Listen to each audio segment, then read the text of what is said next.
Paz do Senhor, meus queridos irmãos, hoje é o dia 41 do nosso desafio de leitura do Novo Testamento em 90 dias e hoje vamos falar sobre Atos capítulo 3 e 4. Atos capítulo 3, do versículo 1 até o 11, nós temos aqui um relato sobre o poder. Os 7 primeiros capítulos de Atos enfatizam os judeus e o fato de Pedro e João ainda frequentarem o templo e guardarem os costumes judaicos, e está em evidência tudo isso. Hoje, nenhum cristão que entenda Gálatas e Hebreus pode participar de práticas do Antigo Testamento. Esse coxo é uma ilustração do pecador perdido no que diz respeito a ele nasceu coxo, todos nascem pecadores. Ele não podia andar, nenhum pecador pode caminhar da forma que agrada a Deus. Ele estava fora do templo, os pecadores estão fora da igreja. Ele esmolava, os pecadores são pedintes em busca de satisfação espiritual. Jesus, através de Pedro, curou esse homem não apenas para acabar com a deficiência física e salvar a alma daquele homem, mas também para provar aos judeus que o Espírito Santo viera com as bênçãos prometidas. Isaías 35, versículo 6, prometeu aos judeus que Israel desfrutaria dessas bênçãos quando recebesse o Messias. Depois do milagre, o homem entrou no templo em companhia dos servos de Deus e louvou a Deus. O caminhar dele era novo e diferente, e ele não fugiu da perseguição. As autoridades do templo não tinham como explicar o que acontecera, pois o testemunho do homem era muito evidente e forte. Versículo 12 até o 26, pregação. Pedro usou essa cura como uma oportunidade para apresentar Cristo e oferecer perdão à nação. Em Atos 2, 14 e 22, observe que Pedro se dirige aos varões judeus. Ele pregou Cristo para eles e os acusou de negar seu Messias. O versículo 17 é o mais importante, pois Pedro afirma que a ignorância de Israel fez com que este cometesse esse crime horroroso. Nos versículos 19 e 20, Pedro promete que Deus cancelaria os pecados da nação. Isaías 43, versículo 25 e 44, 22 a 23. Enviaria Cristo a ela e lhe daria tempos de refrigério se seus compatriotas se arrependessem e recebessem o Senhor. Jeremias 23, versículo 5, Miqueias capítulo 4, versículo 3 e Isaías 11, de 2 a 9, 35, de 1 a 6 e 65, de 19 a 23, descrevem esses tempos de refrigério. Aqui, Pedro descrevia as bênçãos que viriam para a nação se os judeus se arrependessem e crescem. Os tempos de refrigério viriam depois que Israel se arrependesse. Até lá, o céu receberia e reteria Cristo. Isso se refere ao estabelecimento do reino de Cristo quando Israel se voltar para ele e crer nele. No versículo 21, Pedro afirma que os profetas falaram desse evento, o que prova que ele não falava de eventos da igreja. E em relação aos gentios, no versículo 25, Pedro responde a essa pergunta. Deus cumpriria sua promessa a Abraão e abençoaria os gentios por intermédio de Israel, pois os judeus eram filhos de Abraão e da aliança do Senhor. Pedro e os outros apóstolos judeus sabiam que no Antigo Testamento o propósito de Deus era abençoar os gentios por intermédio do Israel restaurado. Eles perceberam que Deus prometera abençoar os gentios quando o reino de Israel fosse estabelecido. Por isso os apóstolos não entenderam por que Paulo foi aos gentios depois de Israel ser posto de lado. Naquele momento, eles não entenderam o plano secreto de salvar os gentios em consequência da rejeição de Israel. Esse plano foi revelado por intermédio de Paulo, conforme Efésios capítulo 3.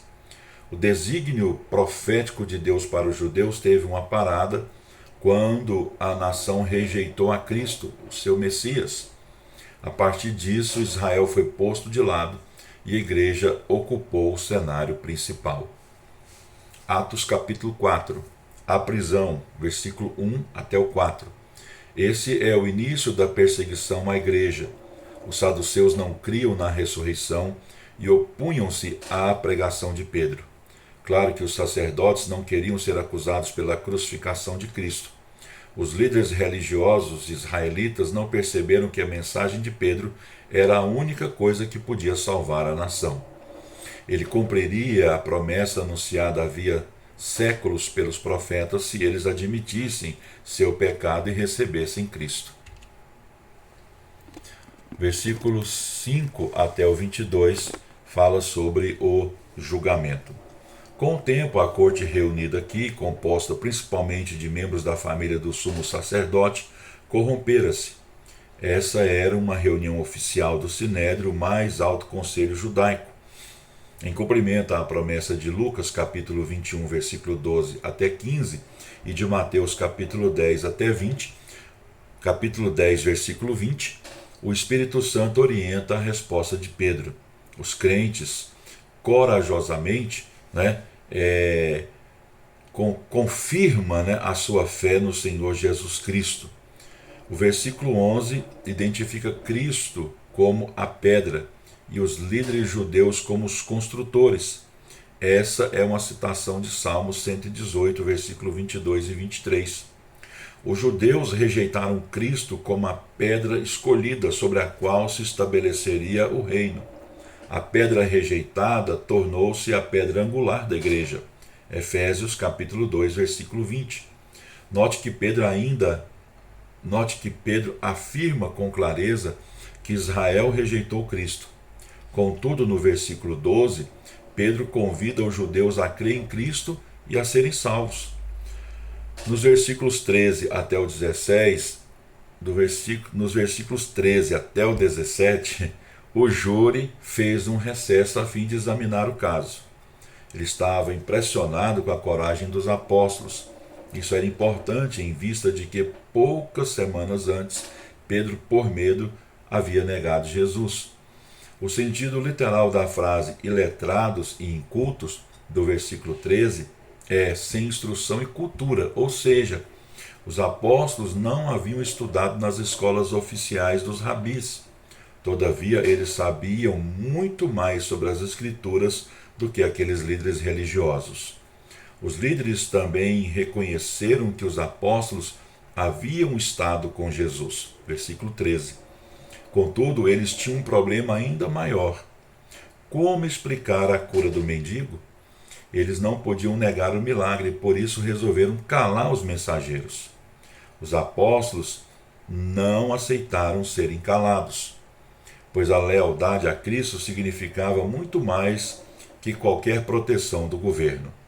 Por fim, os juízes tiveram de deixá-los ir embora. Os juízes não tinham resposta, pois a coragem dos apóstolos, o poder da palavra e o testemunho do mendigo curado apresentavam um caso forte demais.